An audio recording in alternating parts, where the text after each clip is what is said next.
Good afternoon, panel members of the Australian Government and the Speaker of the House.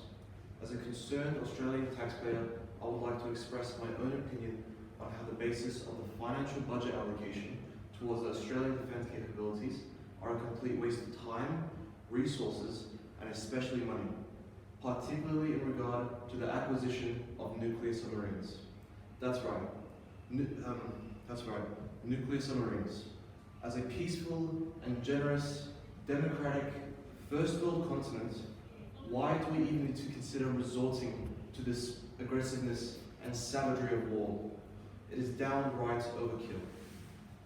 And while national security concerns play a significant role in reshaping the border control over the Indo-Pacific region, it is still unequivocally imperative to examine whether diverting substantial amount of funds towards this long-term approach is really necessary for the greater good of Australian society. And the short answer is no. That is because this approach, this exorbitant $368 billion submarine scheme, is not beneficial for us as Australian taxpayers, but rather detrimental to us, since it generates more complications than solutions. For instance, if the government spends excessive amounts of money on submarines in which there is high demand with limited supply in the economy, then it will cause prices to increase and therefore produce inflation in our country. However, to mitigate inflation, the government will need to offset it by raising taxes and in order to prevent and restrain us from enjoying the luxury of spending on what we want to spend and when we want to spend.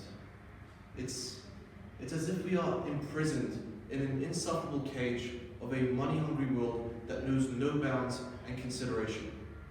And the worst part is that this can continue until the nuclear submarines are delivered to Australia, which can take several decades. This goes to show that Australia is becoming more aggressive, even just as aggressive as the United States foreign policy, since they've been partnered up alongside of the United Kingdom as well in order to establish a security agreement pact, which is referred to as AUKUS. And the main objective of AUKUS is to assist Australia with nuclear-powered submarines against rival countries over the Indo-Pacific region. Now that may sound reassuring in our perspective, but what about them? How would the rivals perceive free, superpowered countries in alliance? A deterrent or a threat?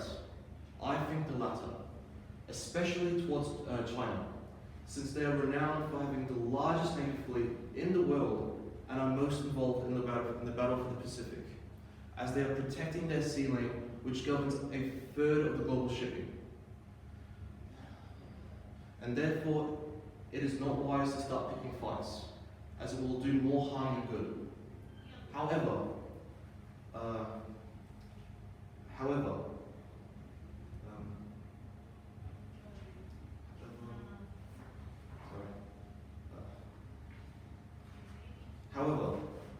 our Australian